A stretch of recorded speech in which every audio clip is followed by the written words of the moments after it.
Mesdames, bonsoir. Monsieur, bonsoir et merci de nous rejoindre sur Télé Tchad pour ce journal.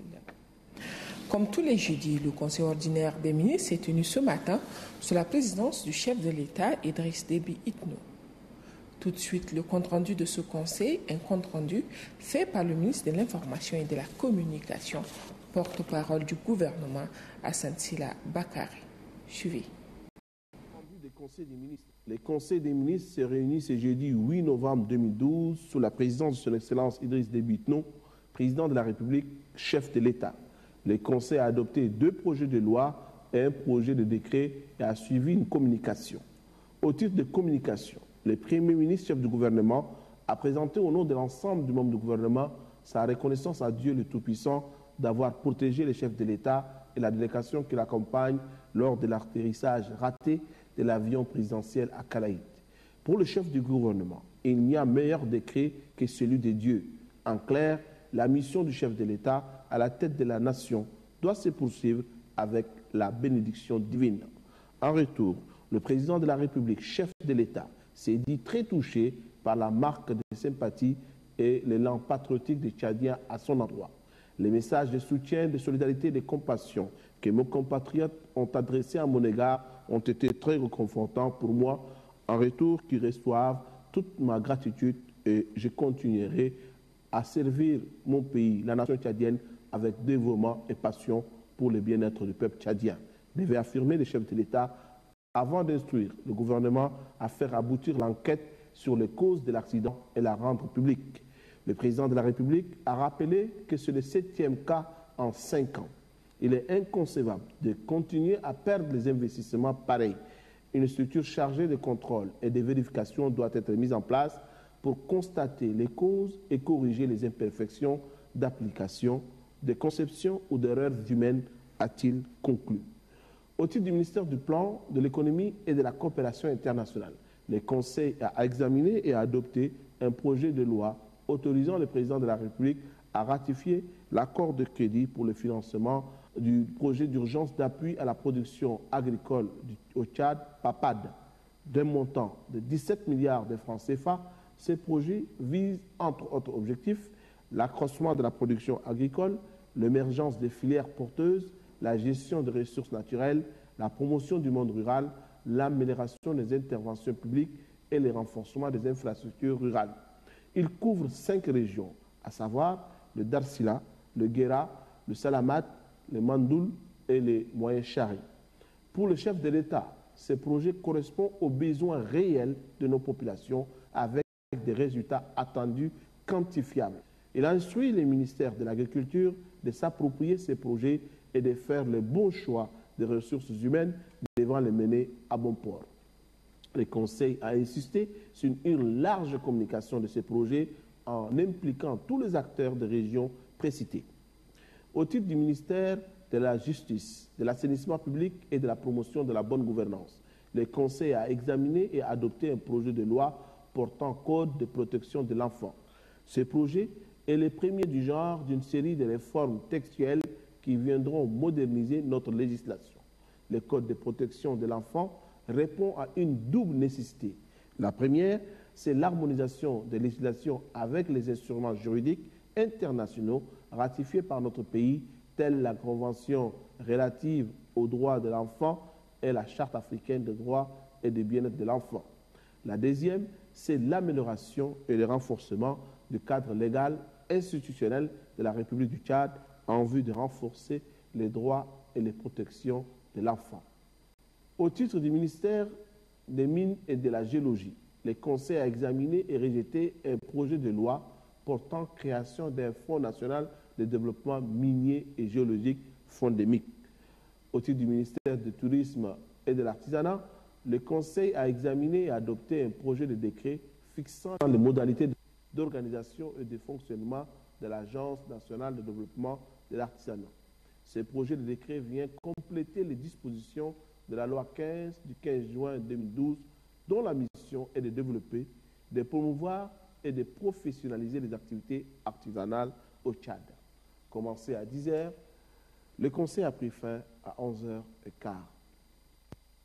Voilà, vous venez de suivre là le compte-rendu du Conseil ordinaire des ministres, compte-rendu donc qui a été fait par le ministre de l'Information et de la Communication, porte-parole du gouvernement. Du côté de la primature, le chef du gouvernement, Emmanuel Nadingar, a reçu en début d'après-midi le docteur Clémence Barré, conseillère régionale de l'ONU-SIDA pour la région Afrique de l'Ouest et du Centre. Les entretiens ont porté sur l'appui multiforme dont bénéficie le gouvernement tchadien de la part de cette ONG onusienne. Ramadé Hassan pour le compte-rendu. La conseillère régionale de l'ONU-SIDA pour la région Afrique de l'Ouest et du Centre, Dr Clémence Barré, est venue rendre compte au Premier ministre Emmanuel Nadingar de la mission de travail effectuée depuis quelques jours au Tchad. Les échanges entre le chef du gouvernement et Dr Clémence Barré ont essentiellement porté sur le renforcement des liens de coopération entre cette institution et le Tchad. Cette agence des Nations Unies intervient au Tchad à travers plusieurs projets et programmes. Les objectifs de l'ONU-SIDA sont entre autres parvenir à un accès universel à la prévention, au traitement et à l'appui en matière de VIH-SIDA d'ici 2015 et renforcer l'intégration de la riposte au VIH-SIDA. Au cours de cette audience, le Premier ministre Emmanuel Nadingar et la conseillère régionale de l'ONU-SIDA pour la région Afrique de l'Ouest et du Centre ont également exploré les possibilités de la mobilisation de ressources par l'ONU-SIDA au profit du pays. Dr Clémence Barré s'est réjoui de l'engagement du chef de l'État, Idriss Déby Itno, dans le cadre de la lutte contre le sida. Le climat était vraiment un climat de confiance. C'était un climat vraiment où on a ressenti l'engagement politique au très haut niveau. Vous voyez, on vient d'être reçu par le Premier ministre. Nous savons que le président de la République et la première dame s'engagent personnellement sur le sujet de la santé et le sida. Donc ce sont des choses qui ont vraiment des signaux très forts pour les partenaires. Et donc nous pensons que cette mission va donner suite à la signature d'un certain nombre de subventions du Fonds mondial pour le pays. La conseillère régionale de l'ONU-SIDA pour la région Afrique de l'Ouest et du Centre, Dr Clémence Barré, a été accompagnée à la primature du ministre de la Santé publique, Dr Nawar Mahmoud Ngawara, et du nouveau coordinateur de l'ONU-SIDA au Tchad, Dr Aliou Hassani. Restons toujours à la primature, cette fois-ci pour évoquer l'audience qu'a accordée le chef du gouvernement au chef du département Afrique et Moyen-Orient du Fonds mondial de lutte contre le sida, la tuberculose et le paludisme. La coopération entre le Tchad et l'ONG onusienne a été au menu de l'audience. Retrouvons une fois de plus Ramadé Hassan. La lutte contre le VIH-Sida, la tuberculose et le paludisme font partie des priorités du programme politique du gouvernement pour l'atteinte des objectifs du millénaire pour le développement OMD. Le Premier ministre Emmanuel Nadingar et le chef du département Afrique et Moyen-Orient, Lelio Marmara du Fonds mondial de lutte contre le sida, la tuberculose et le paludisme ont passé en revue les dossiers de coopération qui existent entre le Tchad et cette institution. Au cours de l'audience, le chef du gouvernement et son interlocuteur ont abordé des dossiers relatifs à la santé publique. Le Premier ministre a indiqué que des efforts considérables ont été consentis par le gouvernement pour éradiquer ces trois maladies qui font de ravages au sein de la population tchadienne. C'est pourquoi le chef de l'État, Idriss Déby Itno, a initié une réunion mensuelle sur la santé avec les partenaires au développement du Tchad. Cela traduit la volonté du président de la République de lutter contre ces trois maladies, à savoir le sida, la tuberculose et le paludisme.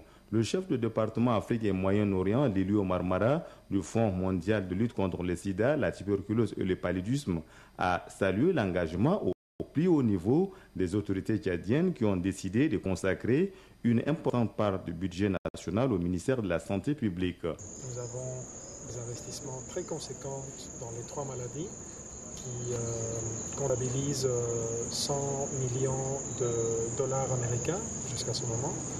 On travaille fortement pour optimiser les interventions de lutte contre les trois maladies. Le Premier ministre nous a annoncé de très bonnes nouvelles, principalement une augmentation très importante du budget de la santé et aussi un effort supplémentaire de la part du gouvernement pour accompagner ces investissements et lutter contre les trois maladies. Le Haut Conseil national pour l'accès au Fonds mondial de lutte contre le sida, la tuberculose et le paludisme est l'un des partenaires privilégiés du ministère de la Santé publique. La 6e session sur la situation de la phase 2 du HCNC s'est achevée hier ici à N'Djamena. Les travaux de cette 6e session ont été sanctionnés par une conférence de presse conjointe du ministre de la Santé publique et du chef du département Afrique et Moyen-Orient du Fonds mondial, Maral et Joséphine. C'est pour faire connaître le but de sa visite au Tchad qu'une conférence de presse conjointe ministère de la Santé publique et délégation du Fonds mondial a été organisée à l'hôtel Kempeski. Selon le chef du département Afrique et Moyen-Orient du Fonds mondial, qui par ailleurs chef de la délégation, quelques aspects ont motivé leur venue au Tchad. Le nouveau portefeuille exclusif pour le Tchad qui doit déboucher sur la signature d'une nouvelle convention, faire le point sur les subventions en cours de mise en œuvre et le souci de transparence dans la gestion financière des fonds alloués pour la lutte contre le paludisme, la tuberculose et le sida. Pour le ministre de la Santé publique, le Fonds mondial est un partenaire très important pour le Tchad. C'est lui qui réunit, gère et distribue des ressources pour les programmes nationaux de lutte contre ces 3 pandémies.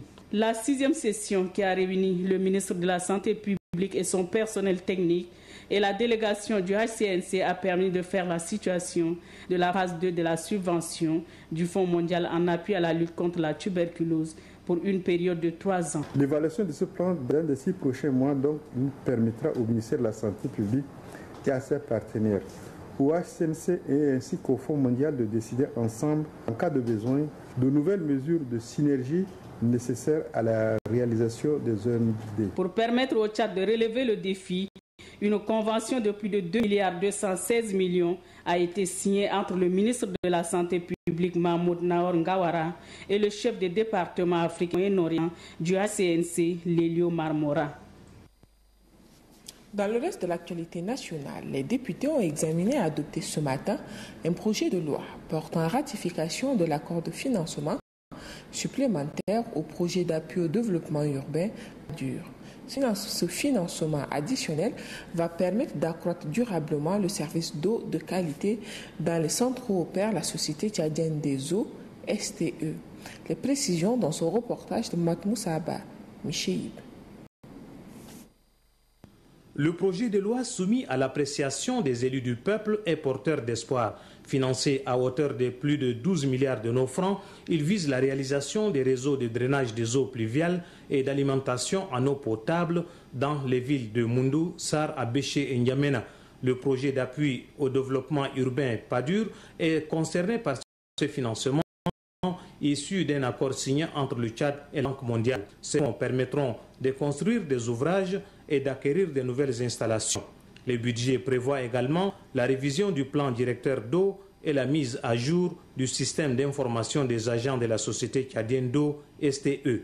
Selon le président de la Commission Plan et Économie de l'Assemblée nationale, le projet revêt un intérêt capital car il s'agit de l'eau, source de vie.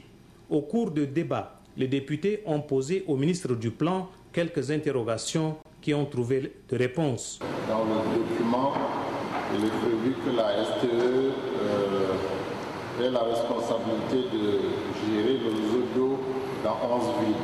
Mais c'est un processus qui est dynamique et en fonction de l'évolution et de l'état de réseau dans certaines villes, l'extension sera faite au fur et à mesure de l'évolution de la STE et également de la situation de réseau dans ces villes-là.